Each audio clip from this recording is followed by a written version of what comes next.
Europe, Asia আর আফ্রিকার বিস্তৃত অংশ নিয়ে গড়ে ওঠা তুরস্কের অটোমান সাম্রাজ্যের সামনে একসময় কাঁপত গোটা বিশ্ব।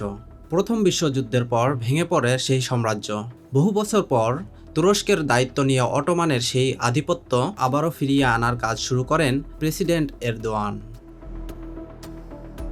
একের পর এক সংঘাত যুদ্ধে ইউরোপ যখন ধুঁকছে, তখন তুরস্কের প্রতিপত্তি বেড়েছে পাল্লা দিয়ে। ট্রাম্পের সাথে বিভেদের জেরে ইউরোপের নিরাপত্তাহীন পরিস্থিতিতে অঞ্চলটির রক্ষাকর্তা হয়ে উঠতে পারেন এরদোয়ান।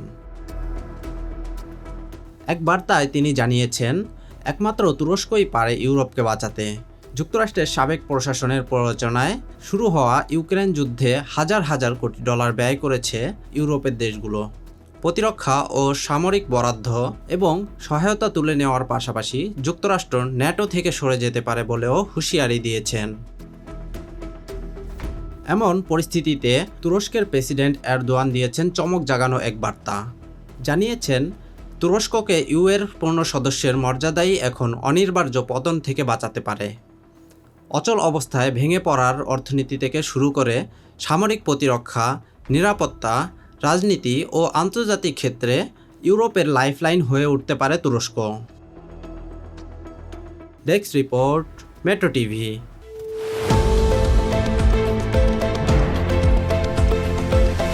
দেশের পাশে, বিশ্বের সাথে।